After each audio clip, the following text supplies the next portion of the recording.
世に幾多の妖刀あり。それはひとたび抜かれれば血を吸わずにはおられぬ刀。妖刀に惹かれし者らの運命は果たしていかなる結末か。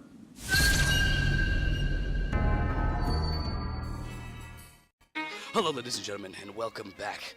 For this, I'm actually going to be doing a review. I've never actually done a full review, so level with me here. And I also don't have a script because I'm too lazy to write a script right now. I'll probably just make one for the new review or some shit because I've always wanted to review a game. Now, this game is going to be a review of Muramasa, the Demon Blade. Now, Muramasa, the Demon Blade, I've actually had 2 videos about this game on my channel, about how I'd actually want the characters in Smash. Please listen to me, please, get them in Smash, please, please. But seriously, I love this game so much. It's probably one of the greatest games I've ever actually played on the Wii. Now, to be quite 100% honest with you, the battle mechanics are the craziest thing I've ever fucking seen, but I'm going to get onto the battle mechanics later. Right now, I'm going to be getting into the story. Now, you play as 2 different characters, not at the same time. They have 2 different stories. You play as either Kisuke or Momohime. Kisuke is a young boy who is a ninja who lost his entire memory, so you go throughout the world trying to recover your memory. But throughout the world, you start realizing that people see you as a very, very bad person. And then you play as Momohime, a princess whose demon is actually possessing her and won't give her her body back. And she tries to have an internal struggle with this demon while the demon just kind of roams around her body and slaughters people. Adorable. To be quite honest with you, the stories are actually really, really great, and the game even does you a favor by telling you which one to play in order, but also I find it a little bit of a design flaw. You have to play as Kisuke's first to actually, play in chronological order. You can play as Momohime's first. In fact, I actually find Kisuke's a lot easier to start out with, and I think they made that on purpose, so that you weren't too scared. And Momohime's is a little bit harder, but right after Kisuke's. So the reason why I find it a little bit of a design flaw is because playing through Momohime's story first kinda ruins Kisuke's story just a little bit. More of like a sentimental value. Well, the sentimental value is actually quite really good, and it ends up being really, really fucking sad, because I'm not going to give away any spoilers, but something in Kisuke's story happens, and then Momohime's story happens, and then you realize something in your brain, and it makes you want to fucking cut yourself. If you really don't give a shit about all that pussy nanny shit, then you can go ahead and play Momohime's story and not give a fuck.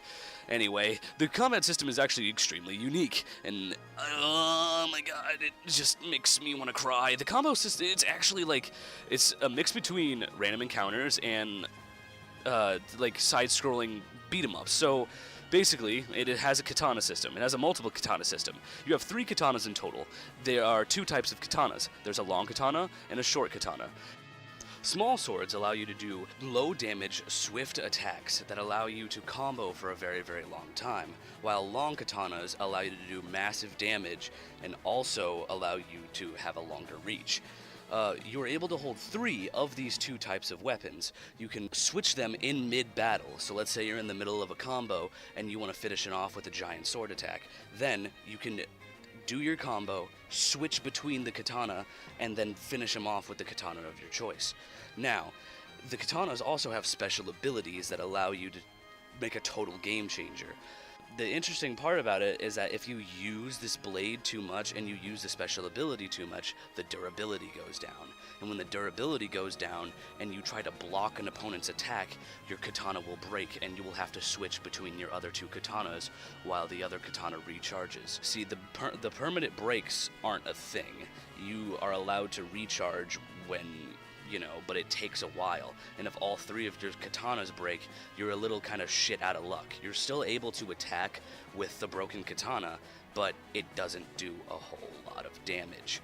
It barely does anything, in fact. So you might as well just play it safe and actually think before you just start randomly mashing buttons and have like a 50 million hit combo. Now, the thing that does very, very well is boss fights, and I can appreciate that for any hack and slash action game such as this.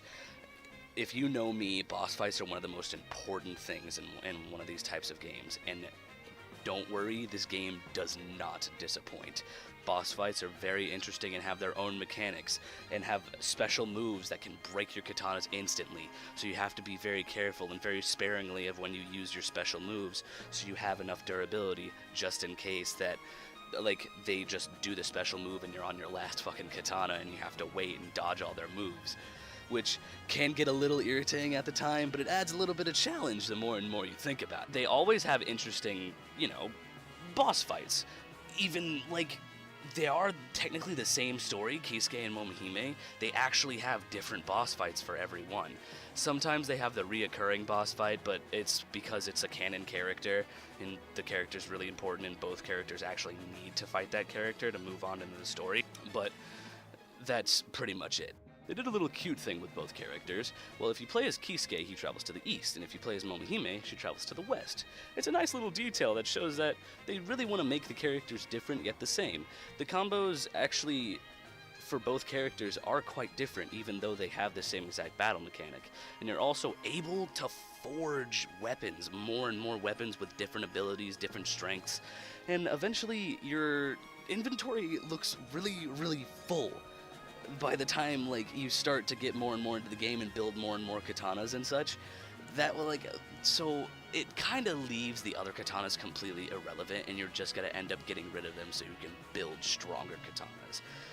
Anyway, for my final verdict, Muramasa the Demon Blade is probably one of the greatest games I've ever freaking played on the Wii. It has tight controls, amazing combat system, combos for fucking days, and I love that so much. And also the story is very, very engaging, and it's completely hand-drawn and based on 19th century Japan mythology and such.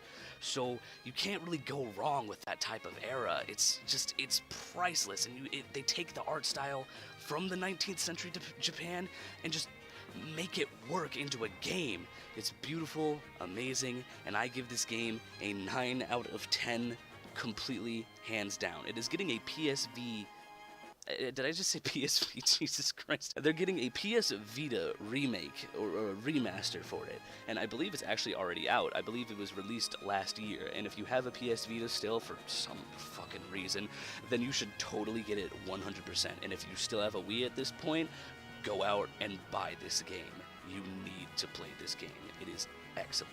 Thank you guys so much for watching. I hope that you enjoyed my first review of a game in my entire life, and I hope that it was a little acceptable and a little bit informing and makes you want to play the game. This is my first review without a script too, so the next one will definitely have a script and a little bit more organized. So thank you so much for watching. I hope you enjoyed. Don't forget to like and subscribe, and goodbye.